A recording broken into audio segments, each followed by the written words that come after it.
Buenas tardes, mi nombre es Rosalba Lagos y hoy les vengo a hablar de lo que es el intercambio gaseoso. Para hablar del intercambio gaseoso nos vamos a ubicar anatómicamente dónde ocurre. Esto ocurre en nuestro aparato respiratorio, en el pulmón, y dentro del pulmón entonces está cómo se dividen las vías respiratorias inferiores. Está la tráquea, el bronquio principal, los bronquiolos y los bronquiolos terminales. Si hacemos un pequeño corte acá en lo que son los bronquiolos terminales, entonces vamos a encontrar los sacos alveolares. En los sacos alveolares vienen los bronquioles y llegan a los sacos alveolares, y aquí dentro de los sacos alveolares entonces es un conjunto de alveolos. Dentro del saco alveolar va a haber tabiques que separan a uno de otros, y dentro de los tabiques están los poros de Kohn. Que estos poros de Kohn sirven para la comunicación entre los alveolos y que no haya un colapso alveolar. Otra cosa es que en cada alveolo desemboca un conducto alveolar, y esto todo junto es la estructura funcional de lo que es el intercambio gaseoso. Estos alveolos están cubiertos por la arteria y la vena pulmonar. La arteria es la que trae la sangre desoxigenada y llega hasta lo que son los alveolos, y luego se convierten en capilares, y estos capilares ya llevan la sangre oxigenada en la vena pulmonar. Y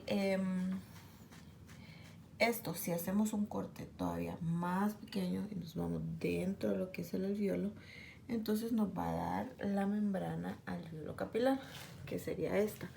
En la membrana alveolo-capilar, aquí vamos a ver componentes importantes. Vamos a saber que van a haber dos luces. Está la luz del alveolo y la luz capilar. En la luz del alveolo tenemos más concentración de oxígeno, y en la luz del capilar más concentración del CO2, que así es como se va a producir el intercambio por medio del mecanismo de difusión. Bueno, vamos a hablar de lo que es la membrana alveolo-capilar en sí. La membrana alveolo-capilar tiene componentes que son importantes. El primero es la capa de surfactante, que esa capa de surfactante es necesaria para que los alveolos no colapsen. Luego de la capa de surfactante, aquí vamos a tener el epitelio alveolar. En el epitelio alveolar van a haber diferentes tipos de células. Las principales son los neumocitos tipo 1, que estas células de neumocitos tipo 1 es donde se produce el intercambio gaseoso. Ahí también van a haber células de neumocitos tipo 2 y macrófagos, que son los encargados de la limpieza y quitar cualquier cosa que no sea beneficioso para nuestro alveolo. Luego de eso pasamos a la lámina propia del alveolo, que sería esta lámina.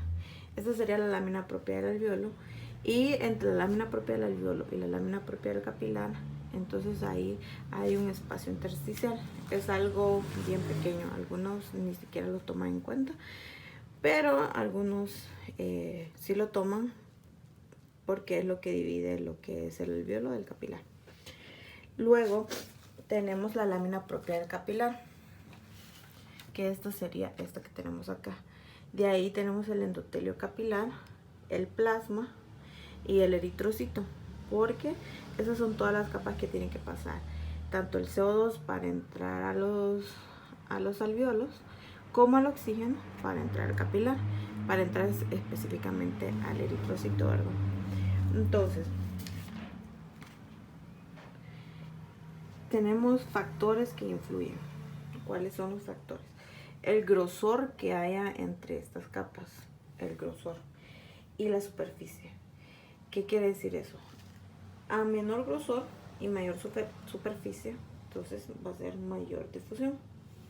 La segunda son las presiones alveolares. Las presiones parciales, tanto de oxígeno como de CO2.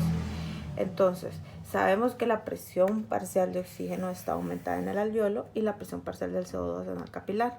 Así es como se produce, porque pasan de un lugar de mayor concentración a un lugar de menor concentración. Ese es el mecanismo de difusión. El tiempo que tarda para hacer este proceso, este intercambio gaseoso, es alrededor de 0.75 segundos. Eso es lo que va a tardar. Y el tercer factor influyente es el coeficiente de difusión, que esta es la capacidad de solubilidad que tienen los gases en el agua. Entonces vamos a saber que el CO2 es 20 veces más soluble en agua que el oxígeno. Por eso es que tenemos, es más fácil que se una el CO2. Y esto es toda la presentación. Así es como funciona. Este es un diagrama nada más del intercambio gaseoso. Espero les haya gustado.